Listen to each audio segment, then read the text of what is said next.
There's a whole host of players who are coming through, the youngsters, but of course, there are also those established stars like Lionel Messi, like now we can safely say Kylian Mbappe. Yes. And Karim, we made our provisional and I think now a final team of, it was hard to do the tournament. During the game. just a quick word, by the way, Lionel Messi has been voted as the he has won the Golden Ball, so player of the World Cup. It has been very much his World Cup.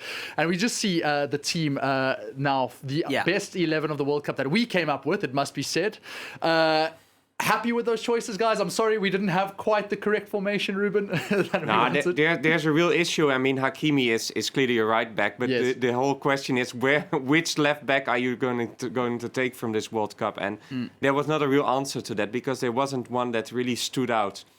Bunu, Livakovic, Lloris or Emiliano Martinez. Maybe you could give it Emiliano Martinez for that incredible save in the last second and twice winning the penalties like he did. I think that's even more remarkable than the others. But okay, we had to run down, and it's Bunu has had a fantastic World Cup. So and Alvarez, you can discuss that because it was the tournament of the number 9s or not the number 9s, and he stood up. It's also having only 2 Argentine players with them winning the World Cup is maybe it's difficult. A team with Messi and 9 players supporting him to pick others, but to be fair, a player like McAllister, I really enjoyed watching him as well. Especially tonight, McAllister, because we're quite surprised. Was say that they are rude, they're physical, but we didn't expect to see them at this technical level. That second goal, sorry, I have to go back to that, but that's such an incredible counter goal, and that assets that he is providing for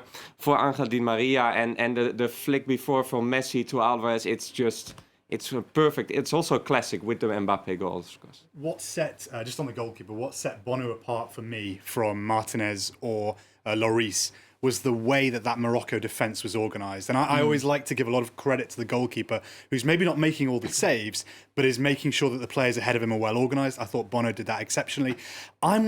I don't know, guys. I'm not entirely happy with Modric in this. Let's just go back to that.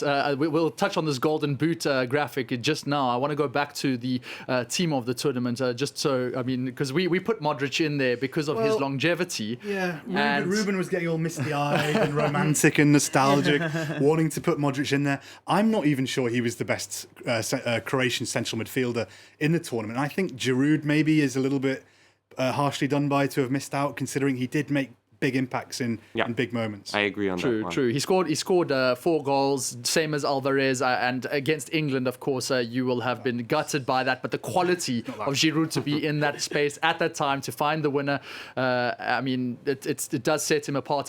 You mentioned that Morocco defence, and we do have 3 Moroccan players: Yassine Bounou, Romain Saiz, and Sofiane Amrabat.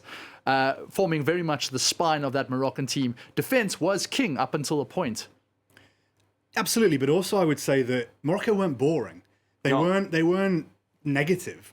They were organised, they were controlled, they did defensive fundamentals superbly while giving themselves a threat going forward, be it Hakimi, be it Ziyech, be it Boufal. And also, a massive point on Morocco is that they also had horrendous defensive injuries.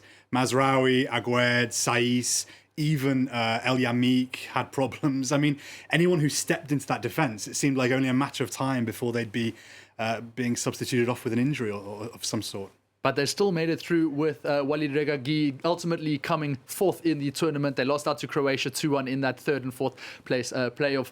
Karim, now I just want to go to the goal scorers and the Golden Boot. I mean, it was decided literally in the final. It was one of the most chaotic exchanges of quality between Lionel Messi and Kylian Mbappe. There's 1 goal missing though, for Messi. Yeah, for Messi, Messi has 7 goals. I do have to apologise because we had to make this just before rushing down to the studio. So Messi should there be on 7 goals, 8 to Kylian Mbappe, 7 to Lionel Messi.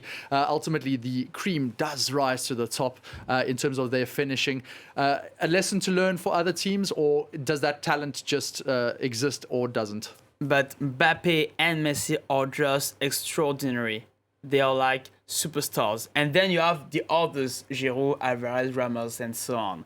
But this is not the same category for Messi and Mbappe. And just a quick word about Kylian Mbappe, because we saw there is the closing ceremony going on with the trophy handled to Leo Messi, and he's raising the World Cup as we were speaking. But yeah, we saw Kylian Mbappe. Yes, I'm watching it at the same time. But yeah, Kylian Mbappe was so disappointed while receiving the Golden Boot. He was shaking his head like, no. You know, that's where we see the will of Kylian Mbappe. He wants to win trophies. He wants to win the World Cup once again, or twice again, or 3 times afterwards. He wants to win the Champions League. We'll see with PSG. And that's what makes this player so great, because he's great with his qualities, obviously, but he wants to win each and every trophy. And when we look at his head, we can be proud of Mbappe as French supporters, but still, he will remain disappointed for a while, maybe because of what happened at the end of this game. Ed. For me, it's not just good enough to kind of be a superstar, turn up to the World Cup and expect to perform. Look at De Bruyne, look at Belgium. Yeah. What both Messi and Mbappe had was they had structures and teams around them that got the best out of them, be it France's counter-attacking style, which played on Mbappe's pace, or be it the hard-working, the players who enjoyed moving around Messi to give him the options, Alvarez running in behind. I think that's why they both had platforms to show just what superstars they are.